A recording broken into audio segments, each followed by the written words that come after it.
Okay guys, the top 10s are still rolling for the end of the year. We've covered pretty much everything horror-wise. Now we're going to jump into the non-horror list, and I'm going to give you my top 10 favorite non-horror movies of 2024. We're going to do a worst too later, but let's get into the best. Let's go.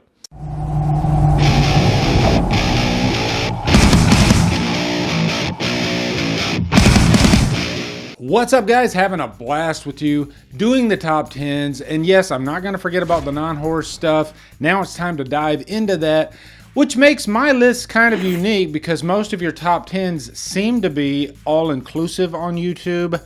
That's the, I guess, the cool thing about being a, what I like to call an 85% horror channel. I love movies, okay? But horror has my heart, so that's why I separate horror from the rest initially when I'm doing these top 10s. But I don't forget about the non-horror stuff because I'm a big movie fan. I love comic book movies. I love good dramas. You know, I love freaking like Oppenheimer last year. That movie was amazing. So I've always been a big movie fan. Little tidbit about me, huge gangster movie fan, okay? One of my all-time favorite movies is Goodfellas. And, you know, David Fincher, huge David Fincher fan. So, yeah, anyway, going forward, I have 13 movies, and I'm going to give you 13 worst of for the next video after this. So anyway, let's not waste any time. Let's get right down into it. What the hell does that mean? Number 13 is Baby Girl. Because it's number 13, that still means it's good. Okay, these are all good, if not great movies. Baby Girl was one of the last ones I saw. I had a few people asking me, where's your review? It's actually on my second channel, Drumdums Xtra. If you're not subscribed to Xtra, I behoove you to do that. Is behoove a word? Because it's very similar to my channel, but it's more laid back and I get to do more like horror updates and topical type stuff. But Baby Girl was one that I decided to kind of just do a live review on it, and then I clipped it out. A lot of clips, live stream clips on that channel too. Nicole Kidman really gives it her all in this. She's never shied away from nudity, and why should she? She looks amazing. This is kind of a resurgence, or an attempt at a resurgence, of the erotic thriller, a character getting themselves in too deep, which she does. But this one kind of flips it, because usually it's the older guy getting with the younger girl, but this time it's, you know, it's the older woman who happens to be a CEO with a lot to lose, that's in a pretty healthy marriage, getting with this young guy who, I guess, gets her ghost bob. And I think it did a good job of checking all those boxes that you want from an erotic thriller. Does it compare to movies like, say, Basic Instinct and others, great ones back then like Fatal Attraction? No, it doesn't. But I think it's pretty decent for this day and age. Number 12 is Twisters. And this is one of those movies that we get a sequel some almost 30 years later. And I enjoyed this movie quite a bit, but it made me want to go back and rewatch the original, which I did see in the theater back in 96. 96 was a pretty big year for movies. And going back and watching that original, boy, does it not age. It is still great, and it ages like a fine wine. And Philip Seymour Hoffman is even better when you watch it this time around. And it kind of makes you sad because he's gone. But this new one, I think it's really fun. You know, and that's what you want out of a Twister movie. You want to see it in a theater for sure because it's just very immersive. You feel like you're actually inside a tornado, which is kind of cool. Glenn Powell was a great leading man, and I like how, story-wise, they made his character and his clan a little bit unpredictable, and you'll see what I mean when you see the movie. But I love the opening of this movie as well. I think it sets up who the main character is and gives you her mindset throughout the rest of the movie. So yeah, Twister's a lot of fun. Okay, number 11 is Kinds of Kindness. Now this one, Yorgos Lanthimos, not for everybody. He's for me though, even though I don't like all of his movies. But when I go into a Yorgos movie, like, you know, he did Poor Things with Emma Stone last year, which was amazing. That movie is a freaking amazing movie. Kinds of Kindness, it's really good, but boy is it wild. And it's like 3 different stories kind of intertwining in the best Yorgos fashion. And expect some dark comedy in there, some fine performances by Jesse Plemons, who just keeps on rising. And of course, the Willem Dafoe is the secret antidote in every director's pocket these days. Emma Stone is in this as well, who has a really fun part. But man, I had a blast with this movie, but It's a head scratcher for some, for sure. I guess it was a head scratcher for me, but I still enjoyed it. Okay, top 10. Number 10, Monkey Man. This is Dev Patel's, is it his directorial debut? But I kind of call it like the Indian John Wick movie. It definitely has that John Wick flavor to it, although there's not as much hand-to-hand combat action in this movie. I think it's a little bit more story-centric. There were a couple of plot points that had me scratching my head. Instead of getting from A to D, they went from A to B, and B being that, you know, the ultimate goal was finally realized. So I think they fast-tracked a couple of plot elements in the movie, in the, you know, I guess in the training department. But, you know, there's a lot of heart and soul and passion in this. Dev Patel gives it his all, and I applaud him for that. Number 9, Fall Guy, and this one flopped, and I think a lot of people, I'd say, were kind of hard on this movie. I just had a blast watching this, honestly. I thought the chemistry between Ryan Gosling and Emily Blunt is fantastic. And speaking of Emily Blunt, just last night I rewatched Looper again, Rian Johnson's movie from, I think, 2012. My God, what a freaking amazing film that is. And Emily Blunt is, breathtaking. But she's breathtaking in this too. And I like movies that take place on like a film set. This is, I think, based on the original Fall Guy TV series with Lee Majors, which I used to watch back in the day. But you know what? This was just fun. And it was, really funny at times, which I think we need from time to time in movies. I think it's a bit forgettable. Like, will we be talking about the Fall Guy in 3 years? No, we probably won't. But I think it served its purpose. Number 8, Mean Girls. And as far as non-horror goes, this was my biggest surprise because I kind of went into this begrudgingly. I didn't think I was going to really enjoy it. Look, to me, it's more of a musical and a chick flick, and I'm not your demographic for that. But man, I had a freaking great time with this musical, and I think I learned something about myself. I actually like musicals. If the music is good, the performances around the music are fun, and all of that was in here, and it made me actually look up the soundtrack on Spotify after and listen to it, and the characters are just so fun. I don't really remember the original that much, but I like that this one went, fully into the musical side of things, whereas the original wasn't that. And it was a damn good time, and I can tell you, the audience was agreeing with me too, because the audience that I saw this with, they were roaring, they were laughing, they were clapping, they were having a great time with it. Okay, number 7, and this is where I'm gonna lose a lot of you, but I stand by it, Joker Folie à Deux. I'm one of the few that actually liked this movie, and I do understand the complaints about it, and I think maybe the oversaturated superhero market had me begging for something different in the way of the genre, because I do love the superhero genre, but it's been a lot of rinse and repeat over the last few years, and I think this was what I was looking for. It really was, and I think you do have to give yourself over to it, and you do have to get immersed, because the second you pull yourself out of it, like looking at your phone or something like that, it's hard to get back into it. So I will say that I understand those that don't like this movie.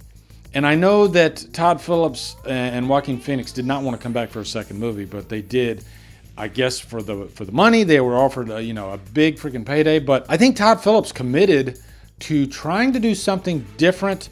And I liked the chemistry between Lady Gaga and Joaquin Phoenix in this, Do I wish that it would have just made the whole courtroom thing a small portion of the movie and maybe getting out of that and moving into a different story? Yes, I do. I will admit that. But for what it was, it moved me. It really did. And I actually loved the music in this movie. And I didn't plan on having 2 musicals back to back, but it happened.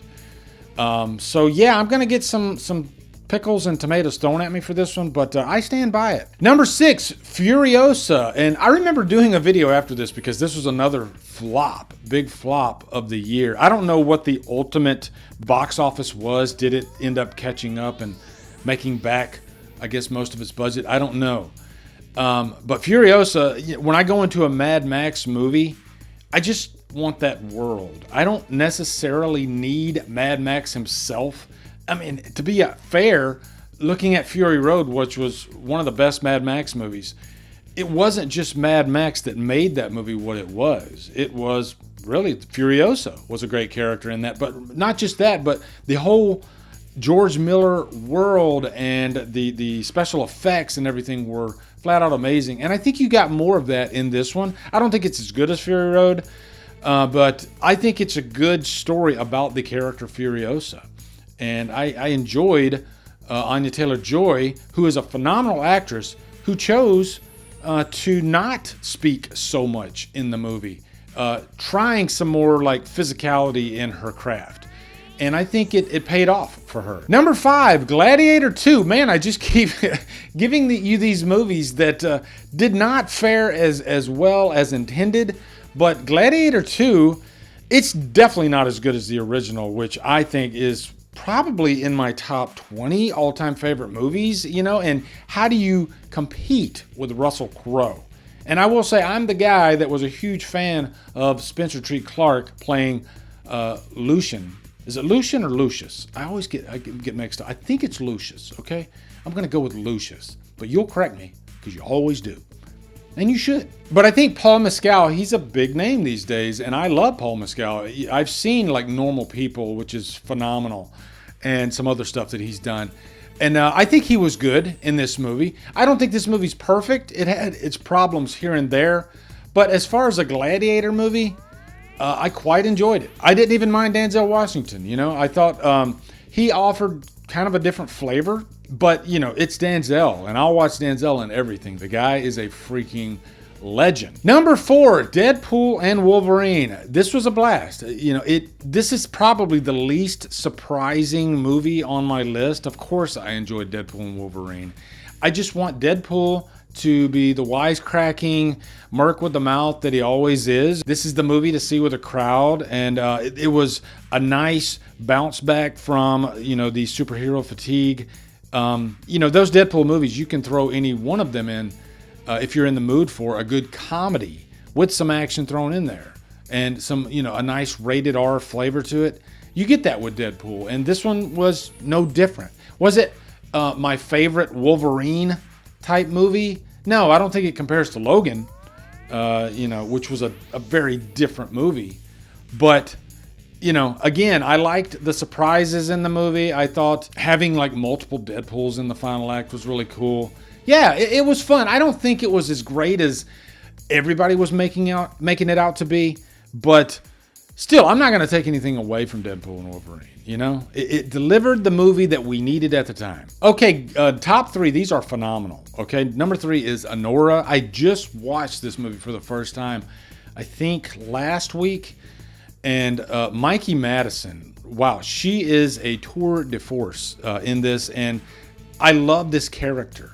She's deeply, deeply flawed, but she is that character that just absolutely takes no shit from anybody. And I like how this movie kept me guessing, because the love interest that's in most of the movie, and I'm not going to spoil anything, let's just say this movie definitely plays with your expectations in terms of characters. And you really never know where it's going to go with the characters. And it's definitely an ambitious movie. It's a loud movie, and I think you'll know what I mean when you watch it. This and Uncut Gems would be a great double feature, because they both have kind of a similar vibe to them. Even like True Romance, actually. I think True Romance would be a good double feature with this, because you know how True Romance, it just gets more and more chaotic as it goes along. This one does the same thing. Number 2, Civil War. Man, this one's going to be controversial based on this day and age. You know, this is definitely a political firestorm in nature. But personally, as a movie watcher and not a guy who likes to pick sides, I just want to be entertained. I found this movie very entertaining. And I don't think movies have to not just entertain. I think movies can be informative. They can be gripping, they can be dramatic, and I think this movie is all of those things. Can you get offended by this movie if you are an easily offended person? Yes, I think you can. I'm not an easily offended person at all, okay? You know, some people put politics in front of everything in their lives. And I'm not saying they're wrong for doing that. I think that stuff's important. I don't do that. I'm just not that type of person. I'm more of, I've always been a big movie fan, as shallow as that is. I like to be just entertained. I'm more into the arts. And politics kind of takes a backseat for me, all right? I have my own personal opinions and beliefs and, where our country needs to be. And I didn't think this movie tried to beat anything over my head, okay? Maybe it beat something over your head, I'm not sure, but it didn't to me.